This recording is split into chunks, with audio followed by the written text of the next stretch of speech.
सर्दियों का समय दिल्ली के नोएडा इलाके की एक सुनसान सड़क पर, जहां रात में क्या दिन में भी चारों ओर सन्नाटा पसरा रहता है। वो इलाका चारों ओर जंगल से घिरा हुआ था, जिसके कारण वहां लोग गुजरना पसंद नहीं करते थे। बहुत सी अफवाहें भी उड़ी थीं उस जगह को लेकर। उसी सड़क पर संजय और मोंटी दोनों क्लब से आज लेट हो जाने की वजह से शॉर्टकट रास्ते के लिए बाइक से इसी सड़क से घर जा रहे थे। संजय गाड़ी चला रहा था और मोंटी पीछे बैठा था। तभी मोंटी संजय से कहता है कि यार तूने बहुत देर कर दी घर जाने में। क्या जरूरत थी उस लड़की से फ्लर्ट करने की या मजाक करने की? हो गए ना अब लेट। रास्ता देखकर मुझे बहुत डर लग रहा है। यहाँ कोई भी नहीं है यार, एकदम सुनसान इलाका है ये तो। संजय हंसने लगा और मोंटी से बोला अबे यार तू बहुत डरता है। सुनसान सड़क है तो क्या भूत आ जाएगा कोई? पागल। मोंटी मन में हे भगवान बचा लो जैसे वाक्य बोल रहा था। यह सुनकर संजय हंस रहा था। संजय बाइक चला रहा था, तभी उसकी नजर गाड़ी के शीशे पर जाती है, जिसमें पीछे का नजारा उसकी आंखें चौड़ी कर देता है। वो देखता है कि मोंटी के पीछे एक औरत लाल साड़ी में बैठी है, जिसके बाल खुले, बड़ी लाल बिंदी और गहरा काजल लगाए वो औरत संजय को देखकर बस मुस्कुरा रही थी। संजय ने बाइक रोकी और घूम के पीछे देखा तो वहां कोई भी नहीं था। उसने मोंटी से पूछा कि तेरे पीछे कौन था? मोंटी बोला, यार क्या बोल रहा है तू? मेरे पीछे कौन है?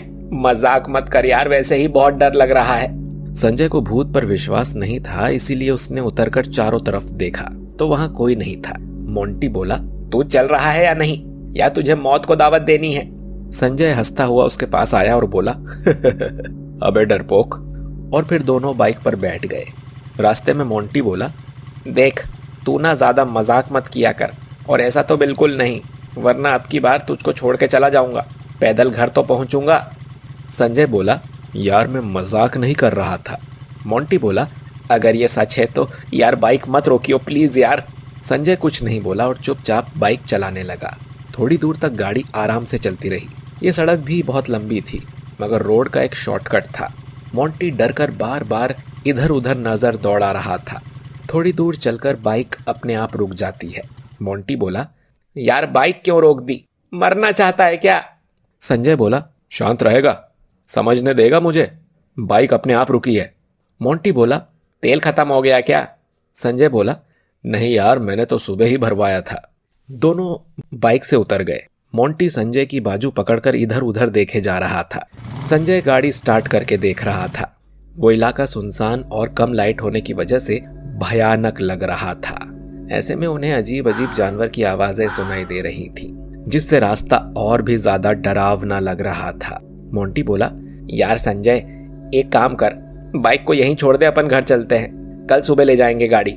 संजय बोला, यार डर तो लग रहा है, लेकिन बाइक छोड़ दी तो पापा चिल्लाएंगे यार, और वैसे भी रोड यहाँ से दूर है, पैदल तो और भी बचना मुश्किल है। अच्छा एक बार देख लूं स्टार्ट करके, वरना फिर चल देंगे पैदल, ठीक है? ठीक है। संजय गाड़ी स्टार्ट करने लगता है। तभी मोंटी को बाइक के आगे वही लाल साड़ी वाली औरत दिखाई देती है। ये वही औरत थी जो कुछ देर पहले संजय को नजर आई थी। मोंटी संजय को बताना चाहता था, मगर उसके मुंह से आवाज ही नहीं निकल रही थी, और उसने संजय का हाथ पकड़ लिया। संजय बोला, क्या हुआ? तभी बाइक स्टार्ट हो गई। संजय मोंटी के बोलने का इंतजार किए बिना ही बाइक पर बैठ गया और मोंटी से बोला कि यार जल्दी बैठ। जब संजय को मोंटी की कोई हरकत महसूस नहीं हुई तो उसने पीछे देखा तो उसे एक तगड़ा झटका लगा। वहां मोंटी नहीं था। वो चारों तरफ नजर घुमाता है, पर उसे कहीं भी मोंटी नजर नहीं आता। वो मोंटी का नाम जोर जोर से चिल्लाता है, मोंटी कहाँ है तू? मोंटी! मगर कोई फर्क नहीं पड़ता। तभी उसकी नजर अंधेरे में चल रहे उस लड़के पर पड़ती है, जो वहीं जा रहा था जहां से बाइक आई थी। संजय ने आवाज लगाई, मोंटी अरे सुन। वो उस लड़के के पास भागता हुआ जाता है और जाकर उसके कंधे पर हाथ रखता है और उसे अपनी साइड करता है। मोंटी कहाँ जा रहा है? पीछे तो देखा कर। मोंटी कुछ नहीं बोला। उसकी आंखें गुस्से से सुर्ख लाल हो रही थीं, जिसे देखकर ऐसा लग रहा था जैसे वो किसी के वश में चल रहा हो। संजय बोला, गाड़ी स्टार्ट हो गई मोंटी। मोंटी अभी भी चुप था। संजय को कुछ अजीब सा लग रहा था, तो उसने सोचा कि शायद बाइक खराब हो गई थी, इसीलिए मोंटी गुस्सा हो गया है।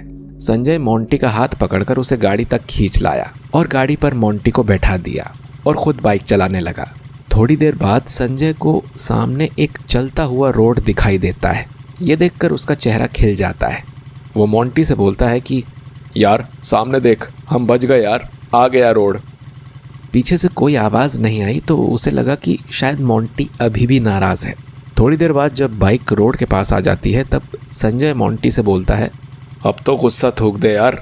ये कहकर वो पीछे देखता है तो उसके डर की कोई सीमा नहीं रहती, क्योंकि पीछे की सीट बिल्कुल खाली थी, वहां मोंटी नहीं था। वो झट से गाड़ी रोकता है और चारों तरफ नजर घुमाता है और चिल्लाता है, मोंटी मोंटी मोंटी। उसे मोंटी नहीं दिखाई देता। संजय का तो जैसे खून जाम हो गया था। उसका शरीर इतना ठंडा हो गया था मानो बर्फ हो। इतनी ठंड में उसका बदन पूरा पसीने से भीगा हुआ था। वो गहरी सांस लेके बाइक पर बैठ गया। उसने बाइक स्टार्ट की मगर बाइक स्टार्ट नहीं हुई।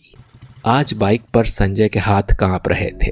उसे बार बार ऐसा लग रहा था कि कोई उसे पीछे से आकर पकड़ ना ले। उसने दोबारा बाइक स्टार्ट की तो बाइक स्टार्ट तो हो गई मगर बाइक को वो हिला तक नहीं पाया, क्योंकि बाइक इतनी भारी हो गई थी मानो बाइक को 5 या 6 लोगों ने पीछे से पकड़ रखा हो। संजय तुरंत बाइक से उतरा और बाइक वहीं खड़ी छोड़कर पैदल भागने लगा। वो थोड़ी दूर जा पाया तभी उसका फोन रिंग हुआ। संजय ने भागते भागते ही फोन उठाया और उसके फोन उठाते ही पीछे से आवाज आई, संजय यार बचा ले मुझे प्लीज यार, वरना ये मार डालेगी मुझे छोड़कर मत जा यार। और रोने लगता है। संजय पूछता है कि कहाँ है तू, मगर तभी फोन कट हो जाता है। संजय दोबारा कॉल करता है मगर टूट टूट टूट होकर कॉल कट जाता है। संजय सोचता है कि शायद इस समय उसका यहाँ रुकना ठीक नहीं है। कल दिन में आकर मोंटी को खोजना उसे ठीक लगा, इसीलिए वो रुका नहीं और चलते चलते बाहर आ गया और रिक्शा करके घर निकल गया। घर पहुंचकर संजय बिना किसी से कुछ बोले और सुने सीधा अपने रूम में बेड पर आकर लेट गया। आज वो थक तो बहुत गया था मगर मोंटी की कही हुई बात ने उसे सोने नहीं दिया। उसने सोचा, मोंटी पता नहीं कहाँ होगा, कहीं गलती तो नहीं कर दी मैंने उसे वहीं छोड़कर। पर मैं भी तो डर गया था, वापस जाता तो भी उसे बचा कैसे पाता। रात भर संजय बस इधर उधर करवट बदल रहा था। इसी बीच उसने कई बार उसी नंबर पर कॉल करके भी देखा मगर फोन नहीं उठा। रात भर उसे बेचैनी रही। उसे लग रहा था मानो ये एक रात ना हो, एक साल हो। सुबह हुई। संजय ने फोन उठाया और उसी नंबर पर कॉल मिलाया मगर नहीं उठा। वो नहा धोकर फोन उठाकर अपने कमरे से बाहर निकला और उसी रास्ते की ओर जाने लगा जहां से वो कल बचकर आया था। थोड़ी देर बाद संजय उसी रोड पर पहुंच गया और वहां से पैदल उसी जगह पर आ गया जहां कल उसकी बाइक रुकी थी। लेकिन इस वक्त उसकी बाइक वहां पर नहीं थी। उसने इधर उधर देखा मगर उसे कहीं भी बाइक नजर नहीं आई। संजय ने मोंटी को आवाज लगाई, मोंटी मोंटी मोंटी कहाँ है तू, देख मैं आ गया। संजय उसी रास्ते चलता रहा और मोंटी को आवाज लगाता रहा।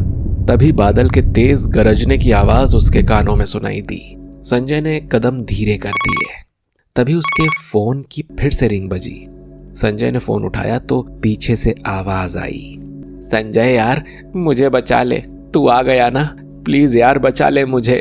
तभी फोन कट हो गया। संजय ने दोबारा कॉल किया तो फिर से टूट टूट टूट करके फोन कट। संजय दोबारा जहां से आया था वहीं चल दिया। जब वापस आया तो उसने देखा सामने उसकी बाइक वहीं खड़ी थी। उसने चारों तरफ देखा तो वहां कोई नहीं था। तभी उसके कानों में किसी के सिसक सिसक के रोने की आवाज सुनाई दी।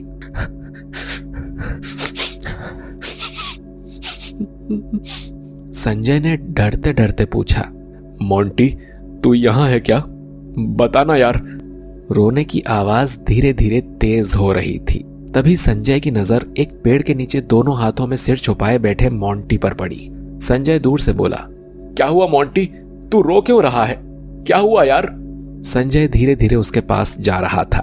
संजय जैसे ही उसके पास गया तभी मोंटी और तेज रोते रोते बोला, संजय मुझे बचा ले यार, उस औरत से बचा ले मेरे को, ये मुझे मार डालेगी ये मुझे। संजय उसी के पास बैठ गया और उसके सिर पे हाथ रखा। क्या हुआ यार, तू डर मत, मैं आ गया हूं ना, अब सब ठीक हो जाएगा। मोंटी ने अब रोना बंद कर दिया था। इधर बादल इतने गरज रहे थे मानो अब दोबारा कभी गरजेंगे ही नहीं। संजय ने जैसे ही उसके कंधे पर हाथ रखा और उसके सिर को उठाना चाहा, तो संजय उसका चेहरा देखते ही डर के एकदम जमीन पर बैठ गया। मोंटी का पूरा चेहरा नाखूनों से छिला हुआ था, उसकी आंखें सुर्ख लाल। गुस्से में मोंटी ने दोनों दांत भींच रखे थे। संजय डर के भागने लगा। उसके पीछे मोंटी उसे पकड़ने के लिए भाग रहा था। कब तक भागेगा तू?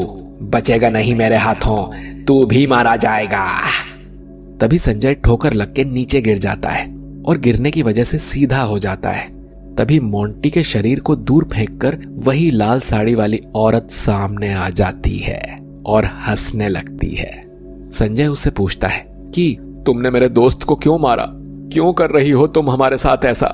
औरत बोली, अपने दोस्त को छोड़, खुद को कैसे बचाएगा ये सोच। वैसे तूने सोचा कि दिन में तू बच जाएगा? कोई नहीं बचेगा।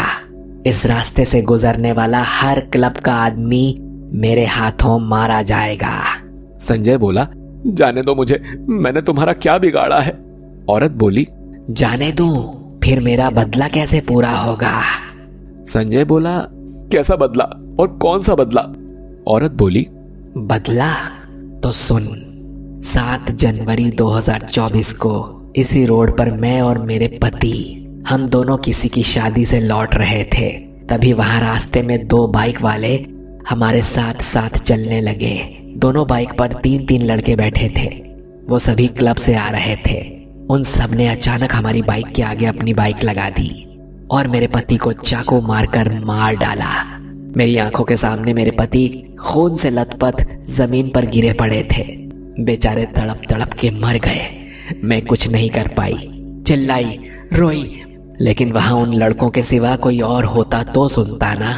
वो सभी जोर जोर से हंस रहे थे। तभी उन्होंने मुझे उठाया और जंगल में उसी पेड़ के पीछे मेरे साथ दुष्कर्म किया और मुझे भी चाकू मार के मार डाला। वो इतना बोल के रोने लगी थी। आगे वो बोली, वो रात मैं कभी नहीं भूल सकती। जब तक मेरा उन 6 लोगों से बदला पूरा नहीं होता, तब तक मैं इस रास्ते से गुजरने वाले हर उस आदमी को मार दूंगी जो क्लब से इस रास्ते पर आते हैं। संजय बोला, मैंने तुम्हारा कुछ नहीं बिगाड़ा, मुझे तो छोड़ दो, मुझे छोड़ दो। और वो रोने लगा। मगर उस औरत को संजय का रोता हुआ चेहरा नहीं, वो रात दिख रही थी। संजय वहां से भागने लगा। औरत ये देखकर हंसने लगी। संजय बस भाग रहा था। उसे लग रहा था शायद वो खुद को बचा लेगा। तभी वो औरत उसके सामने आ जाती है और उसे घसीटती हुई उसी पेड़ के पास लाती है और चाकू से उसका पूरा शरीर गोद डालती है। थोड़ी ही देर में संजय की सांसें टूट चुकी थीं। तभी वहां पर एक बाइक वाला और आता है, जिसकी बाइक अपने आप ही उसी पेड़ के आगे रुक जाती है। उसे देखकर वो औरत जोर जोर से हंसने लगती है।